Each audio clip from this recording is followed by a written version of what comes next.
U.S. Secretary of State Antony Blinken is speaking live right now in Tel Aviv. Let's listen in. Casually opens the refrigerator and starts to eat from it. That's what we're dealing with. And it is striking and in some ways shocking that the brutality of the slaughter has receded so quickly in the memories of so many, but not in Israel and not in America. 35 Americans were murdered that day as well, and more than 200 foreign nationals from 35 countries. I've returned to the region to engage in intense diplomacy with our partners to try to help ensure that an attack like October 7th never happens again. And in doing so, that we forge a different future, a very different future for Israelis and Palestinians alike. That out of this tragedy emerges a better tomorrow for both peoples and for the region. There are a number of important steps that we can, indeed we must take now to help make that possible. First, we need to continue to prevent escalation of this conflict, its spread to other areas and other theaters. The United States has, and we will continue to respond to attacks by Iran's proxies to defend our personnel in the region, personnel who are here in Iraq and in Syria to help prevent the resurgence of ISIS. We will do what is necessary to deter and, as I said, respond to any attacks. Partners throughout the Middle East and beyond have a critical role to play in averting escalation, and that will be a major focus of my conversations throughout this trip. Second, we need to do more to protect Palestinian civilians. We've been clear that as Israel conducts its campaign to defeat Hamas, how it does so matters. It matters because it's the right and lawful thing to do. It matters because failure to do so plays into the hands of Hamas and other terror groups. There will be no partners for peace if they're consumed by humanitarian catastrophe and alienated by any perceived indifference to their plight. This is what binds us as human beings. I've seen images, too, of Palestinian children, young boys and girls, pulled from the wreckage of buildings. When I see that, when I look into their eyes through the TV screen, I see my own children. How can we not? Hamas doesn't care 1 second or 1 iota for the welfare, for the well-being of the Palestinian people. It cynically and monstrously uses them as human shields, putting its commanders and command posts, its weapons and ammunition within or beneath residential buildings, schools, mosques, hospitals. But civilians should not suffer the consequences for its inhumanity and its brutality. We've provided Israel advice that only the best of friends can offer on how to minimize civilian deaths while still achieving its objectives of finding and finishing Hamas terrorists and their infrastructure of violence. Today, I spoke with Prime Minister Netanyahu and other senior officials about concrete steps to do that. President Biden has consistently stressed the need for Israel to operate according to international humanitarian law. I also emphasized that the protection of civilians must take place not just in Gaza, but also in the West Bank, where incitement and extremist violence against Palestinians must be stopped and perpetrators held accountable. Third, we need to substantially and immediately increase the sustained flow of humanitarian assistance into Gaza and getting American citizens and other foreign nationals out of Gaza. Since we reached agreement with Israel, Egypt, and the United Nations 2 weeks ago on mechanisms to enable humanitarian aid to begin reaching civilians in need, we have scaled up deliveries.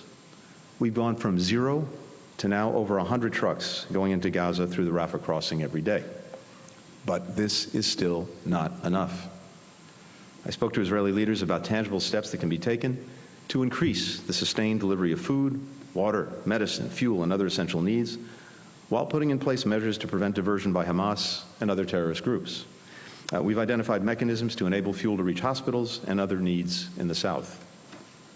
Israel has raised appropriate concerns that we share, about Hamas's hoarding and siphoning of fuel in northern Gaza. Again, its cynicism knows no bounds, denying fuel itself that it has to hospitals and other places that desperately need it. In meetings with regional partners, I'll continue conversations about getting assistance to flow, including with help from the United Nations.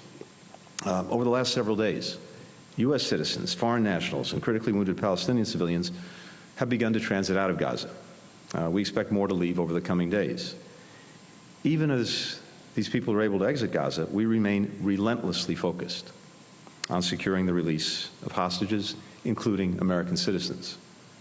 We discussed these ongoing efforts today.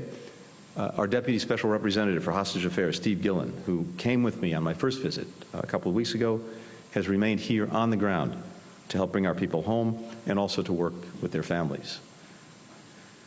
We believe that each of these efforts would be facilitated by humanitarian pauses, by arrangements on the ground that increase security for civilians and permit the more effective and sustained delivery of humanitarian assistance. That was an important area of discussion today with Israeli leaders.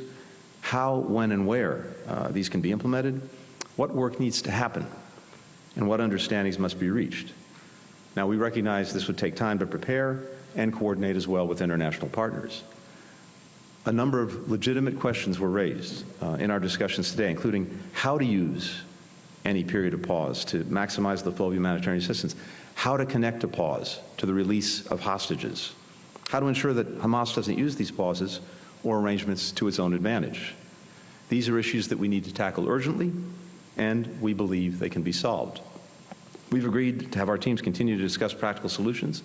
I've instructed our Special Envoy for Middle East Humanitarian Issues, David Satterfield, who's been doing remarkable work here over the last couple of weeks, to continue these discussions. Ultimately, we believe this can be a critical mechanism for protecting civilians while enabling Israel to achieve its objectives of defeating Hamas. Finally, and importantly, even as we work toward progress on each of these urgent needs, we're focused on setting the conditions for a durable and sustainable peace and security. The United States continues to believe that the best viable path, indeed the only path, is through a two-state solution. That's the only guarantor of a secure Jewish and democratic Israel, the only guarantor of Palestinians realizing their legitimate right to live in a state of their own, enjoying equal measures of security, freedom, opportunity, and dignity. The only way to end a cycle of violence once and for all. And it's precisely now, in the darkest moments, that we have to fight hardest to preserve a path of stability, of security, of opportunity, of integration, of prosperity, and of peace. Not tomorrow, not after the war, but today. Thank you. First question goes to Leon Bruneau with AFP.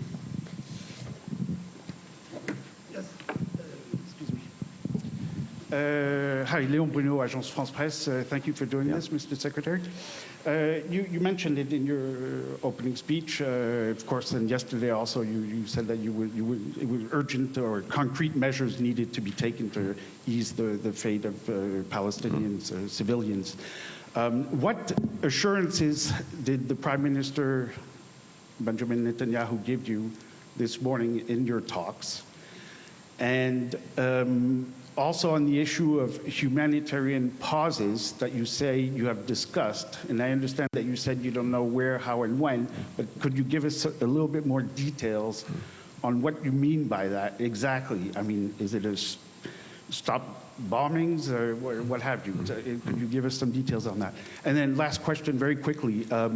There was a strike yesterday on AFP's office in Gaza, where we have a continued live feed since the beginning of the conflict. Apparently a missile strike, there's serious damage to our office there. I'd like your thoughts on that, please. Great, Leon, thank you very much. A few things in response.